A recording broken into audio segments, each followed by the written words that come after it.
Les divinités de la mythologie antique reflètent-elles vraiment la personne de Jésus-Christ? Dans de nombreux films, on parle de Jésus, né d'une vierge. Une étoile en Orient a annoncé son avènement. Trois rois sont venus adorer le Sauveur nouveau-né. Il est devenu un enfant prodige, un maître dès l'âge de 12 ans. À 30 ans, il a reçu un baptême, puis a commencé un ministère. Il avait 12 disciples, il a été trahi, il a été crucifié. Il est resté dans le tombeau 3 jours durant, il est ressuscité 3 jours après. Pour résumer tout ce qui est dit de Jésus. Cependant, voici ce qu'on découvre en examinant de manière scrupuleuse les textes concernant Horus. Horus est né d'Isis. Il n'est mentionné nulle part, qu'elle se soit aussi appelée Marie. De plus, ce nom est la forme francisée de Myriam, qui n'apparaît même pas dans le texte original des Écritures. Isis n'était pas vierge. Elle était la veuve d'Osiris et a conçu Horus avec lui. Horus est né au mois de Khoiak, octobre-novembre, et non le 25 décembre. En outre, la date de naissance de Christ n'est pas mentionnée dans la Bible. Aucun récit ne raconte que 3 rois ont rendu visite à Horus à sa naissance. La Bible ne précise pas le nombre de mages venus voir Christ. Horus n'est pas un sauveur et n'est mort pour personne. Aucun récit ne décrit Horus comme maître à 12 ans. Horus n'a pas été baptisé.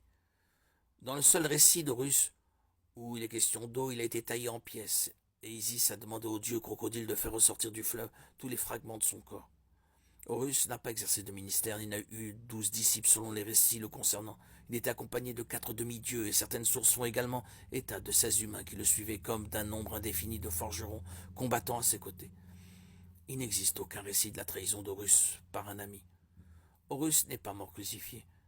Plusieurs récits existent au sujet de sa mort, mais aucun d'eux ne fait mention d'une quelconque crucifixion. Aucun récit ne rapporte qu'Horus ait passé 3 jours dans un tombeau. Horus n'est pas ressuscité, aucun récit ne mentionne qu'il soit sorti du tombeau avec le même corps qu'avant. D'après certains récits, Horus, Osiris, a été ramené à la vie par Isis, devant ensuite le Seigneur des enfers. En comparant Jésus à Horus, on constate qu'ils n'ont que très peu, voire rien en commun. Jésus est également comparé à Mithra par ceux qui veulent en faire un personnage mythique, en lui appliquant toutes les caractéristiques mentionnées. Par exemple, sa naissance virginale, sa crucifixion, sa résurrection 3 jours après. Et que dit le mythe de Mithra? Il est né d'une roche solide et nullement d'une femme.